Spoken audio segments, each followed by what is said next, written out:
안녕하세요. 닉스TV의 닉입니다. 오늘은 도대체 플랜트 엔지니어링이 뭔지에 대해서 간략하게 한번 설명해 보려고 해요. 좀 알기 쉽게, 좀 쉽게 풀어서 얘기를 해보려고 하는데, 제가 이제 화학공학과를 나왔고, 그리고 이제 배운 것이 화학공학이고, 근데 그때만 해도 배우면서 뭐 유체역학이니 뭐 연력학 이런 걸 배우면서 과연 이런 거를 배워서 어디에 써먹나 라는 그런 궁금증도 있었는데, 근데 뭐 학점이 중요하니까 일단 시키는 대로 하고 일단은 그렇게 했죠. 근데 이제 지금 와서 생각을 해보면 그때 배웠던 것들이 다 플랜트 엔지니어링에 관련된 과목이었더라고요. 근데 그때는 몰랐어요. 그리고 취업할 때도 엔지니어링이라고 하면은 뭐 삼성 엔지니어링, 뭐 GS 건설, 현대 엔지니어링, 엔지니어링이라고 하면 막연히 뭔가 되게 어렵고 그리고 뭔가 계산이 많고 그 과 중에서도 공부 잘하는 사람들이 가는 직종으로 생각을 했고 굉장히 공부를 많이 해야 되고 뭐 약간 엘리트처럼 느껴졌죠. 그래서 막연히 이제 그때는 아무것도 몰랐죠. 그러면서 이제 회사를 입사하고 그러면서 이제 알게 된 거죠. 학교 다닐 때는 모르겠어요. 제가 관심이 없어서 그런지 모르겠는데 그때는 전혀 이 개념이 없었죠. 그래서 이제 간략하게 한번 설명을 해보려고 해요. 예를 들어서 중동 지역에 뭐 사우디아라비아에 거기 사우디아라비아 사람들이 이제 유전을 발견한 거예요. 유전. 옛날에는 뭐 쉽게 얘기해서 예를 들어볼게요. 유전이 이제 발견이 돼가지고 뭐 자기가 이제 터진 거예요. 근데 이제 여기 보면은 검은색이 이제 기름이고 물론 이제 기름만 있는 게 아니라 물도 있습니다. 항상 물이 이렇게 파란색이 물인 거고요. 그리고 요것만 있는 게 아니라 가스도 나옵니다. 천연가스죠. 이렇게 나오는데 이 사람들이 이거를 이제 기름을 이용을 하고 싶어요. 그러면 뭐 어떻게 해야 되냐? 사람이 요거를 이제 바켓으로 퍼옵니다. 쉽게 설명하기 위해서 사람이 한다면은 자동화가 아니라 바켓을 퍼와서 어떤 이런 큰 저장 탱크에 이렇게 붓습니다. 그러면 막 기름이랑 물이랑 막 섞여 있겠죠. 물론 여기는 모래, 샌드도 있겠죠. 근데 그 샌드에 대해서는 오늘은 말하지 않을게요. 어쨌든 물과 기름만 있다고 생각을 하고 여기다 탱크에다가 큰 탱크에다가 퍼 나릅니다. 그러면 이걸 시간을 좀 오래 두면은 물과 오일이 섞이지 않는 성질도 있고 그리고 덴시티 차이에 의해서 분리가 됩니다. 시간을 두면 시간에 따라서 가벼운 기름은 물 위에 뜨고 기름보다 무거운 거는 무거운 물은 가라앉고 이렇게 가라앉겠죠. 뭐 한 예를 들어 2일을 이렇게 쟁여 놓는다고 생각을 해볼게요. 그러면 이제 기름이 이렇게 뜨겠죠. 그러면 이 사람이 이제 바켓으로 위에 기름만 살짝 걷어냅니다. 이렇게. 그래서 이제 기름을 모으는 거죠. 뭐 두 드럼, 뭐 여러 드럼이 되겠죠. 그리고 이제 기름 다 걷어내고 물만 남겠죠. 또 물은 또 따로 바켓으로 이 사람이 걷어서 이렇게 물은 따로 모읍니다. 그래서 뭐 기름은 뭐 팔거나 하겠죠. 그리고 물은 뭐 어디 식물한테 뭐 물을 준다던가 물은 또 물을 나름대로 사용을 하고. 그런데 이렇게 중동 지역에서 이 사람들이 이제 시간이 흐르면서 이거를 이제 자동화하면은 사람 인력도 많이 안 들어갈 뿐더러 그리고 이 생산량도 증가시킬 거 있고 엄청 편해지는 거죠. 그래서 이제 생각해낸 것이 이거를 자동화하고 싶다 생각해서 이제 EPC 업체들한테 의뢰를 하는 겁니다. 우리가 이런 유전이 있는데 요거를 자동화해서 이 사람이 하는 요 부분을 자동화를 해서 자동으로 오일과 기름, 물과 오일을 이게 따로 분리해내고 그거를 이제 팔 수 있게끔 하고 싶어. 이렇게 하면은 그 전에 그럼 이 PC 업체에서는 어떤 목적으로 이런 엔지니어링 설계를 하느냐? 그게 이제 제 생각에는 네 가지인 것 같아요. 스펙이 뭐냐? 사양, 목적이 뭐냐 도대체? 이 목적은 분리하는 거죠. 오일과 물을. 그럼 얼마만큼 분리를 해야 되냐? 그 스펙을 이제 있어야 되겠죠. 그 스펙을 줍니다. 이 중동 사람들이. 우리는 기름에서 99%의 물을 제거하고 싶어. 순도 99%의 오일만을 얻고 싶어. 뭐 예를 드는 겁니다. 스펙도 1%의 물은 허용을 할게. 99%의 오일을 분리해내고 싶어. 또 물에도 물 오일, 물도 99%의 순도의 물을 얻고 싶어. 그러니까 1%가 여기 오일이 섞여 있겠죠. 뭐 이 스펙이 가장 중요한 거죠. 왜냐면 생산하는 오일과 기름의 어떤 스펙이니까. 그리고 안전, 자동화 하다 보면은 안전이 이제 문제가 되겠죠. 왜냐면 사람이 하다 보면은 이게 뭐 너무 많이 넘쳐서 넘치면은 딱 중단할 수도 있잖아요. 중단하거나, 그리고 뭐 바켓으로 퍼내다가 물이 많이 들어가면은 물이 많이 들어갔네 하고 요거는 버리자, 그리고 다시 뭐 하자, 이렇게 할 수 있는데, 자동화를 하다 보면은 약간 그런 것들이 좀 위험할 수 있으니까, 위험하거나 아니면은 넘치거나 뭐 이렇게 될 수 있으니까 안전이 중요한 거고요. 코스트가 중요하겠죠. 이거를 자동화하고 싶은데 여기다가 돈을 너무 많이 쏟아부을 수는 없잖아요. 그래서 가장 안전을 생각하는 기준 내에서 돈을 적게 쓰는, 그것이 더 중요하겠죠. 그리고 운전하는 데 있어서의 자동화, 그리고 편리성. 자동화인데 사람이 일일이 가서 매일 감시를 해야 되고 하면 안 좋으니까 편리하면 좋겠죠. 뭐 알람이 있다든가, 뭐 소리를 내서 알려준다든가, 그러면은 사람이 일일이 뭐 매일 아침 가가지고 확인하는 되고, 뭐 그런 것들 예를 들면. 그래서 이제 엔지니어링은 스펙과 안전과 돈, 그리고 자동화 편리성을 이제 총체적으로 고려를 해서 이 중동 사람들에게 이 부분을 자동화해서 것이 목적이라고 하겠습니다. 그러면 자동화한 거를 한번 이렇게 나타내 봤어요. 이렇게 유전이 있을 것이고, 유전이 있겠죠. 그러면 이제 파이프를 여기다 꽂습니다. 파이프를 꽂으면 이제 그 압력에 의해서 저절로 물과 오일이 섞여서 밸브가 있고요. 그리고 이렇게 탱크 세퍼레이터, 오일과 워터 세퍼레이터를 이렇게 두고 여기로 와서 여기서 분리가 됩니다. 분리가 되고, 요 물은 밑에서 이제 밑으로 빠지겠죠. 무거우니까. 그래서 물은 펌프로 인해서 탱크로 이렇게 보내주고, 또 기름은 물보다 가벼우니까 위에 떠서 위쪽에다가 이렇게 파이프를 연결해서 펌프로 이것도 해서 탱크에다가 이제 기름을 올려놓고, 뭐 이런 식으로 자동화를 할 수 있을 것 같아요. 그러면 간단하게 설명을 해보면, 이걸 하기 위해서 우리가 파이프가 필요하겠죠.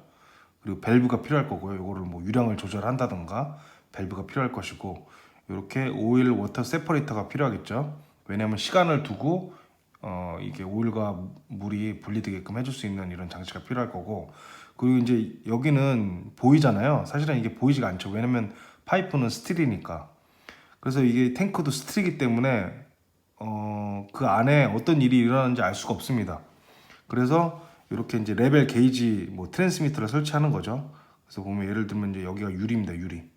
유리여가지고 밖에서도 기름이 한 요 정도 되고 워터가 요 정도 된다라는 걸 알 수 있게끔 레벨 게이지가 필요하겠죠. 그리고 이제 프레셔 게이지도 필요하겠죠. 왜냐면 압력이 얼마나 되는지 알려면은.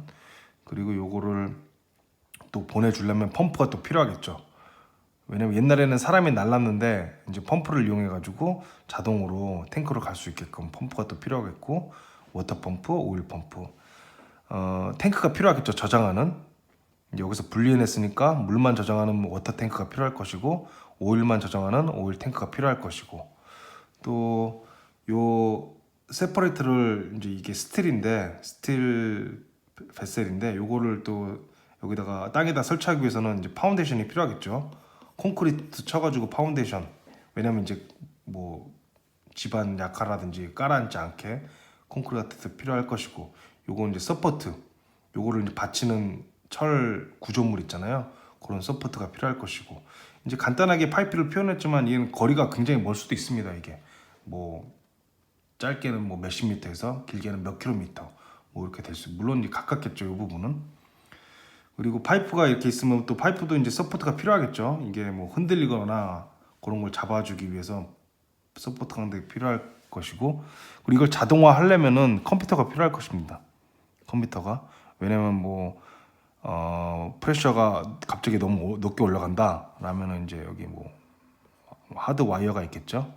전선을 연결해 가지고 컴퓨터에 접속을 해 가지고 접속하게끔 연결해 줘 가지고 이 컴퓨터가 이제 다 조절을 하는 거죠. 뭐 펌프가 돌아가고 레벨을 맞추고 이 레벨이 넘치지 않게 요 정도 되면은 펌프를 끄고 뭐 이런 것들도 다 이제 컴퓨터가 필요하겠죠. 컴퓨터가 해야 되니까.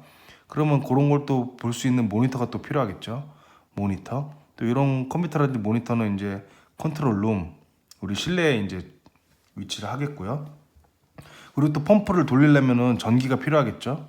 그러면 전기 케이블이 파워 케이블이 필요할 것이고 또 전력을 또 주는 MCC라고 그런 것도 필요하고 여러 가지가 이제 필요합니다. 그러면 이제 요거를 만들기 위해서는 결국은 어떤 사양서를 만드는 작업을 엔지니어들이 하는 거예요. 왜 이 펌프를 사야 돼? 그럼 펌프를 사려면은 펌프 업체에 가요. 펌프에 가서 이제 설명을 합니다. 뭐 이런 펌프를 사고 싶다. 오일을 펌핑을 하고 싶은데 그럼 펌프 업체가 물어볼 거예요. 아니 그러면은 뭐 유량은 얼마나 되고 압력은 얼마나 높여야 되고 뭐 재질은 어떤 걸로 해야 되고 이런 걸 물어보겠죠, 당연히. 그러면 그런 거를 이제 물어볼 때마다 답할 수가 없으니까 이런 뭐 데이터 시트라고 해가지고 이걸 엔지니어들이 만드는 겁니다. 이런 사양서를 이 펌프에 대한 사양서. 그래서 펌프에 대한 사양서에는 뭐 유량은 어느 정도고 재질은 뭐 카본 스틸에다가 뭐 디스차지 압력은 한 10바가 돼야 되고 뭐 이런 걸 쭉쭉쭉 적어줍니다. 그리고 뭐 안전은 뭐 어떤 거야 되고 파워는 이런 걸 써야 되고 뭐 415V짜리 여야 되고 뭐 이런 거를 이제 쭉 작성을 합니다. 이 작성하는 일을 엔지니어들이 하는 거예요. 엔지니어들이. 그래서 구매팀은 이 엔지니어 작성한 데이터 시트를 이제 그 펌프 업체에다가 줘서 견적을 받고 이제 사는 거죠. 그런 식으로 이제 전체적으로 이제 흘러가고요. 그래서 그러면 이제 화학공학과는 이제 처음에 어떻게 일을 시작하냐? 여기서 화학공학과는 이제 스펙을 먼저 봅니다. 스펙을 보니까 캐파시티가 10큐빅미터 per hour에 오일이 이제 들어와요. 처음 이제 피드죠, 인넷. 요게 이제 10큐빅미터 per hour로 들어온다고 합니다. 요거는 줘요. 이걸 줘야죠. 줘야지 우리도 일을 할 수 있죠. 아까 펌프업스처럼 펌프도 그냥 펌프 줘 하는 게 아니라 우리가 딱딱딱 말을 해야지 이제 펌프업체도 일을 할 수 있잖아요. 그것처럼 이 중동 업체들도 EPC한테 딱 사양을 줘야 됩니다. 이거 이제 사양을 딱 주는 겁니다. 유전에서 10m 큐빅미터 per hour에 오일과 물이 섞인 어떤 크루드 오일이 와. 딱 요것만 줍니다. 그리고 우리는 99%의 오일이 제거된 물과 99%의 물이 제거된 오일을 원해. 딱 요 처음과 끝만 주고 이 안에는 우리가 해야 되는 거죠. EPC 업체가. 그래서 이제 화학공학과는 이 스펙을 이제 검토를 합니다. 아, 10큐빅미터의 크루드 오일이 들어오는구나. 그리고 나가는 거는 이렇게 원하는구나. 99%의 워터가 제거된 오일을 원하는구나. 그리고 템퍼레처, 이 오일의 온도는 얼마고 프레셔는 얼마다. 이런 거를 가지고 이제 사이징을 합니다. 사이징. 뭐 세퍼레이터죠. 오일 워터 세퍼레이터. 요거를 이제 사이징을 해줍니다. 화학공학과에서. 요거는 뭐 10m가 돼야 되고 다이아미터는 뭐 5m여야 돼. 이렇게 요거를 계산해서 줍니다. 왜냐면 이제 시간을 뭐 예를 들어 10분 정도는 요 안에서 머물러야지 오일과 물이 분리가 돼. 그러려면 이 10m의 길이와 5m의 다이아인 이런 뱃셀이 필요해. 우리가 이거 이제 화학공학과 사람들이 이거를 사이즈를 정해주고 또 펌프는 뭐 어느 정도 압력이 있어야 돼. 그래야지 우리가 이 펌프를 탱크까지로 그 오일을 보낼 수가 있어. 뭐 이런 것들을 이제 정해주고요. 화학공학과에서. 그리고 탱크도 있잖아. 오일 탱크. 오일 탱크를 이제 사양이 있겠죠. 아, 우리는 탱크를 한 5일 동안은 저장했으면 좋겠어. 뭐 하루 동안 저장했으면 좋겠어. 왜냐면 하루 이후에 이제 뭐 트럭이 와서 가져갈 거야. 그래서 우리는 최소한 하루 동안은 여기에 보관할 수 있었으면 좋겠어. 그러면 10큐빅미터 per hour니까 하루면 24시간 240 큐빅미터 볼륨짜리의 탱크를 이제 만들어야 되는 거죠. 그래서 이런 걸 계산해 주는 겁니다. 화학공학과에서. 하루에 10큐빅미터고 하루 동안은 저장을 해야 돼. 그러면 이제 곱하기 하는 거죠. 24 곱하기 10 해가지고. 그래서 탱크를 뭐 여기를 뭐 10m, 뭐 5m 이렇게 해서 사이즈를 정해줍니다. 오일 탱크도 마찬가지고, 뭐 밸브도 이제 마찬가지고, 밸브에 하루에 뭐 10큐빅미터, 뭐 하루가 아니라 10큐빅미터 per hour로 흘러가는 이제 밸브가 필요해 했을 때 밸브 업체도 이제 유형을 알아야 되지 않습니까? 그럼 그런 것도 하고, 또 파이프도 사이징을 해줍니다.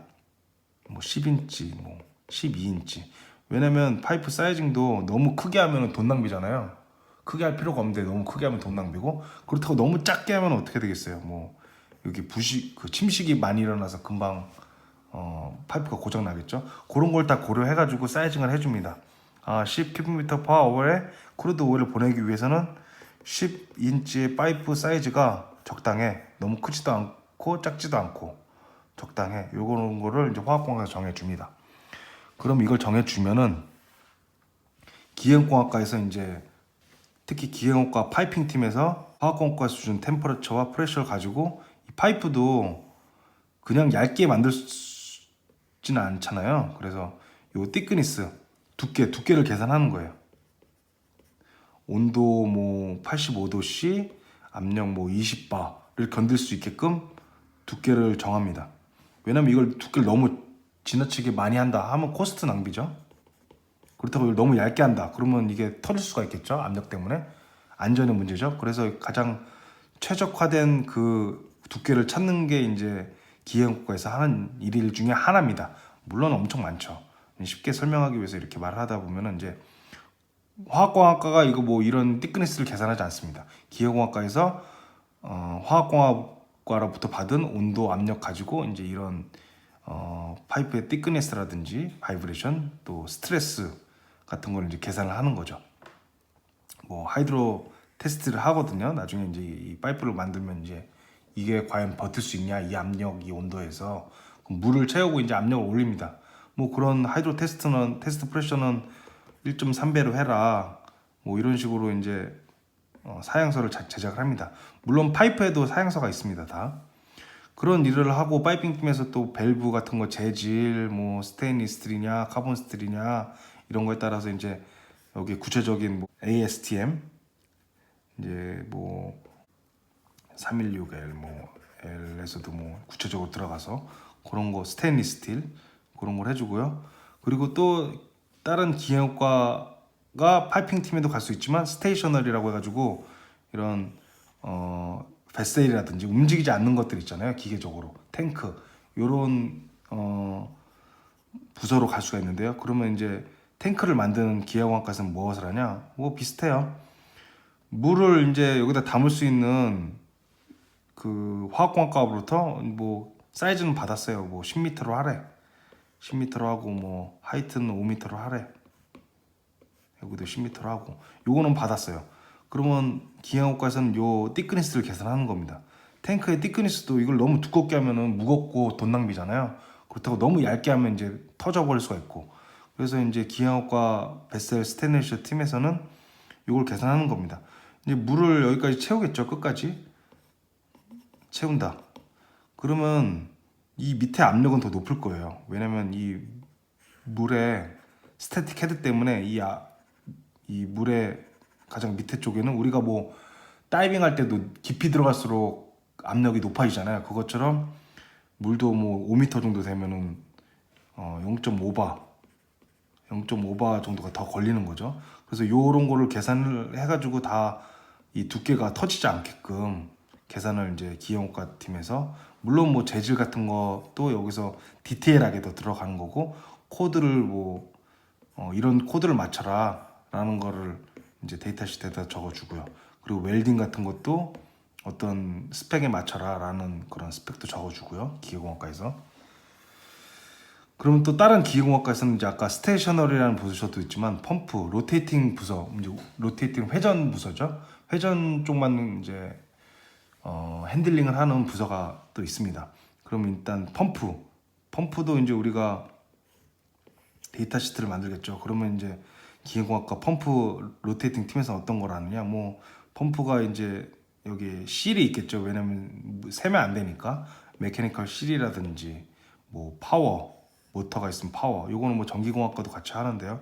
그리고 뭐 재질, 셰프트 재질은 어떤 거고, 왜냐면 펌프도 엄청 종류가 많거든요. 뭐 리시프로케이팅, 센트리퓨걸, 원심 펌프 뭐 이런 것도 있으니까 그런 거에 맞춰서 이제 이 메케니컬 펌프 로테이팅 팀에서는 스펙에 맞게끔 데이터 시트를 작성을 해줍니다. 그럼 전기공학과에서도 또 이 모터 파워가 필요하겠죠. 그러면 그 파워에 대해서도 이제 데이터 시트를 적어주는 겁니다. 같이. 그럼 파워는 이 정도고 AC, DC, 뭐 볼티지는 너네 펌프 만들 때 415V. 왜냐면 우리 플랜트가 415V 할 수 있는 발전기가 있으니까 407토에 15V에 맞춰서 뭐 해야 되고, 하여튼 전기공학과는 뭐 많이 하지만은 간략하게 뭐 제가 아는 것도 없고 해서 요 정도 이렇게 하고요. 그리고 인스트루먼트라고 해가지고 계측 장비 같은 게 있거든요. 그런 거는 아마 모든 과가 다 갈 수 있던 것 같아요. 기계 분도 갈 수도 있고, 화학공학과 분도 갈 수 있고, 전기전자 분도 갈 수 있고, 컴공 분도 갈 수 있고 해서 보면 이제 아까 말했다시피 탱크에 보면 탱크는 스틸로 철로 제작이 되니까 밖에서는 안이 안 보입니다. 그런데 이제 안에 얼마나 차 있는지를 봐야 되잖아요. 그러면 이제 밖에 이렇게 따로 설치를 합니다. 이건 유리죠. 유리 이렇게 설치하면 유리 밖으로 이제 보이는 거예요. 이 탱크 안에 뭐 오일과 물이 이 정도 차 있구나.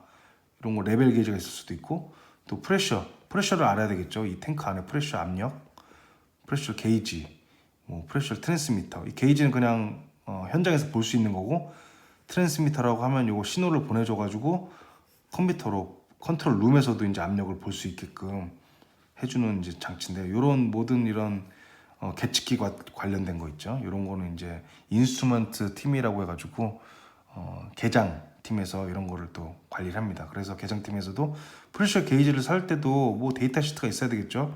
이 압력의 스케일은 0바부터 뭐 5바까지 읽을 수 있는 게이지여야 돼. 뭐 이런 거를 이제 데이터 시트를 작성해 줍니다. 뭐 간단하게 이런 일을 하고요. 그리고 이제 토목공학과는 이런 탱크를 이제 다 만들었잖아요. 이렇게 설계를 했잖아요. 그러면 이게 무게가 있을 거지 않겠습니까? 그럼 이걸 예를 들어 1톤이라고 칩시다. 그러면 1톤에 대한 정보를 토목공학과에게 이제 전달해주면 이 1톤을 견딜 수 있는 파운데이션, 콘크리트. 이것도 이제 너무 많이 콘크리트 부으면 손해죠. 돈 괜히 많이 할 필요 없겠죠. 그렇다고 이제 콘크리트를 1톤에 견디지 못하게끔 얇게 하면은 뭐 집안 약화라든지 이게 뭐 무너질 수 있겠죠. 그런 거를 이제 하기 위해서 토목공학과, 건축공학과 해서 이런 이거를 계산해 가지고 요것도 이제 어느 정도 딱 데이터 시트를 만들어야 되겠죠. 그래야지 이제 콘크리트 같은 거를 시멘트 뭐 이런 거를 산정할 수 있으니까. 그리고 이제 이건 파이프인데요. 파이프도 뭐 10km 긴 파이프가 많은데, 그러려면은 파이프에 뭐 10m당 5m당 하나씩 서포터가 필요하겠죠. 이렇게 지지해주는. 그럼 이 서포트에도 다 이렇게 파운데이션, 콘크리트가 이렇게 들어가야 됩니다. 이게 무너지지 않게 하기 위해서는. 뭐 이런 것들을 이제 토목공학과 많은 일을 하지만 간단하게 이제 설명을 이런 식으로 해봤고요. 건축공학과도 왜냐면 플랜트에도 어떤 건물이 있거든요. 왜냐면 사람들이 그 안에서 일을 하거나 아니면 휴식을 하거나 컨트롤룸 이런 거는 다 그 실내에 있기 때문에 건축공학과도 이런 건물을 만드는 역할을 합니다. 그러면 이제 데이터 시트를 작성하는 거예요. 그럼 예를 들어 탱크 데이터 시트를 작성한다. 그럼 얘를 요 부분은 화학공학과가 작성을 하는 거예요. 이 데이터 시트를 뭐 한 과에서 다 작성하는 게 아닙니다. 화학공학과에서 온도, 압력, 사이즈를 적어줍니다. 10m, 가로 10m, 뭐 세로 5m, 높이 5m 이렇게 이런 걸 적어주고, 뭐 압력은 10바를 견뎌야 되고 뭐 이렇게, 그리고 뭐 이런 거를 이제 프로세스 관련된 거를 화학공학과 관련된 거를 적어줍니다. 그럼 요걸 토대로 기계공학과에서 뭐 두께 같은 거 뭐 이렇게 적어주겠죠. 보면은 뭐 안전 관련해서 뭐 이런 코드를 따라라 뭐 이런 걸 적어줄 수 있겠고요. 하여튼 요거를 이 한 데이터 시트를 여러 부서에서 다 같이 작성을 하는 겁니다. 우리가 먼저 화학공학과에서 먼저 작성한 다음에 기계공학과로 이메일을 보내면 기계공학과에서 뭐 또 이렇게 작성을 하고 같이 작성을 하는 겁니다. 그럼 펌프 데이터 시트를 볼까요? 펌프도 이제 화학공학과에서 기초적인 화학에 관련된 정보를 줍니다. 뭐 유량은 뭐 10km/h로 해야 되고 압력은 10바 게이지로 올려줘야 되고 펌프가 뭐 이런 식으로 적어주면 또 기계에 관련된 뭐 재질이라든지 그 스펙, 그 펌프 타입에 따른 지켜야 되는 코드들, 스펙들을 이제 쭉쭉쭉 적어주고요. 그리고 여기서 전기전자에서는 뭐 모터 파워에 대해서 모터에 대해서도 지켜야 되는 스펙이 있지 않겠습니까? 그런 스펙들을 이제 쭉 적어주는 겁니다. 이렇게 이제 같이 작성을 하는 거예요. 그러면 이제 데이터 시트를 다 완성시켰어요. 각 이퀴프먼트마다 뭐 펌프 데이터 시트, 탱크, 뭐 프레셔 게이지 이렇게 여러 데이터 시트가 있겠죠. 엄청 많으니까 이걸 이제 작성을 하고서 이제 구매팀에 넘겨줍니다. 그럼 구매팀이 요 이메일로 받겠죠. 그래서 예를 들어 펌프를 구매를 하려고 해요. 그러면 구매팀이 펌프 데이터 시트를 엔지니어로부터 받습니다. 그럼 요거를 펌프 업체가 여러 업체가 있지 않을 겁니까? A, B, C, D 이 업체한테 모두 이렇게 줍니다. 그래서 견적을 요구해요. 이 펌프 하나 만드는데 얼마가 드냐 너네는? 그럼 뭐 여기서 A 업체는 100만 원이다, B 업체는 150이다, 뭐 200이다, 뭐 이렇게 말을 하겠죠. 그러면 이제 구매는 요거를 이제 A, B, C, D 다 받습니다. 100 뭐 얼마 이렇게 가격이 있겠죠. 그래서 가격은 이제 자기네들만 알고 이제 자기네 테크니컬 관련된 사양서도 보내겠죠. 아 우리는 이런 걸 맞출 수 있는데 이런 거는 좀 힘들어. 뭐 이런 걸 다 제출하겠죠. ABC 업체가. 그럼 구매팀에서는 이거를 또 전달을 해줍니다. 엔지니어들한테. 그럼 엔지니어들이 이거를 이제 TV라고 해가지고 테크니컬적으로 이 업체가 과연 우리 펌프를 만들 수 있는 그 테크니컬적으로 맞는 업체인지를 이제 평가를 하는 거죠. 그래서 평가를 해서 구매팀에 다시 주면은 구매팀에서는 최종적으로 테크니컬로 만족되는 벤더 중에서 뭐 CD는 테크니컬적으로 만족을 못해요. 그러면 제외를 시킵니다. 그럼 A, B는 둘 다 테크니컬적으로 만족시킬 수 있어요. 우리가 원하는 펌프를 만드는 데 있어서. 그러면 이제 가격을 싼 곳을 정해서 이제 가는 겁니다. 그래서 구매팀은 이런 일을 하는 거고요. 시공팀은 말 그대로 이제 중동에 가서 이렇게 있겠죠. 그러면 이제 전 세계 각국에서 뭐 펌프는 뭐 이탈리아 업체에서 오겠죠. 그리고 뭐 파이프는 한국에서 올 수도 있고요. 그러면 이제 현지에 이렇게 쌓이겠죠. 파이프는 파이프대로, 뭐 펌프는 펌프대로, 탱크는 이렇게 와 있겠죠. 그러면 시공팀은 이거를 이제 여기다 설치하는 작업을 하는 겁니다. 파이프를 여기다 꽂고, 그리고 밸브를 또 여기다 설치를 하고, 뭐 크레인도 필요하겠죠. 이런 크레인으로 무거우니까 들어서 이런 걸 이제 시공팀이 이제 설치를 합니다. 그러면 다 설치를 했어요. 이렇게 다 설치를 이제 완벽하게 했습니다. 그럼 이제 시운전 팀이 있어요. 시운전 팀이 이거를 이제 돌려보는 겁니다. 그래 한번 돌려보자 해가지고 밸브를 끼 열고 여기다가 기름을 보내서 펌프를 스타트 시키고 펌프가 스타트 되면 이제 오일이 여기로 쌓이겠죠. 그리고 펌프도 워터 펌프도 스타트 시키고 그래서 시운전 팀이 이런 전체적으로 시운전 팀은 뭐 기계가 될 수도 있고 뭐 대중 없습니다. 기계가 될 수 있고 뭐 화공이 될 수도 있고 화공이면 좋겠죠. 좋은 게 아니라 뭐 프로세스적으로는 이해되게 뭐 빨리 이해할 수 있겠죠. 하여튼 시운전 팀은 이런 운전을 한번 해보는 겁니다. 그래서 오일이 정말 잘 나오는지 99%의 오일이 잘 나오는지 워터는 99%의 워터가 분리돼서 잘 나오는지 이런 것들을 시운전 팀에서 싹 다 해보는 겁니다. 그래서 이제 99%의 물이 나오는 거를 딱 확인을 했어요. 그러면 이제 오케이인 거죠. 물론 이제 이게 99% 나와야 되는데 95%의 물이 나와서 5%가 기름이 섞여 있다. 이러면은 이제 공기가 지연이 되는 겁니다. 뭐가 문제냐, 뭐 이 벤더한테 또 해서 왜 우리가 스펙을 못 맞추냐 이러면서 공기가 지연이 되는 거예요. 그러면 일단은 이제 예를 들어서 스펙을 딱 맞췄어요. 그럼 이거를 중동 사람들한테 공장을 넘겨줘야 되겠죠. 중동 사람들한테 이제 턴키라고 하는데 그 전에 이제 이 시운전 팀이라든지 이 EPC 업체에서 이 중동 사람들한테 가르쳐 줍니다. 어떻게 운전을 하고 뭐 안전은 어떻게 해야 되고 뭐 이런 걸 이제 교육을 해주겠죠. 그렇게 하고 최종적으로 중동 사람들한테 넘겨줍니다. 그러면 이제 중동 사람들이 거기서 이거를 운전을 하는 거예요, 자기네들이. 그래서 요거를 이제 물과 오일을 생산을 해내고. 그래서 간략하게 여기까지 엔지니어링에 대해서 관련 엔지니어링이 뭐냐 도대체 했을 때 각 여러 부서들, 여러 공대생들이 이제 힘을 합해가지고 이런 거를 이제 제작하게 됩니다. 이런 것을 플랜트 엔지니어링이라고 하고요. 물론 이제 이 공정은 물과 기름을 제거하는 공정이지만 플랜트가 그 종류가 엄청 다양합니다. 뭐 물과 오일을 분리해내는 거 이런 거는 대부분 업스트림이라고 해가지고 오일 웰 쪽에 있는 플랜트고요. 그리고 이제 뭐 우리나라의 SO이라든지 아니면 GS 칼텍스, 여천 NCC 이런 데서는 이제 뭐 개솔린 같은 것들, 석유화학 제품이죠. 그런 여러 공정이 있습니다. 프로세스가 여러 프로세스를 이제 공정이 있는데 그런 걸 다 이제 플랜트라고 우리가 부르는 거고요.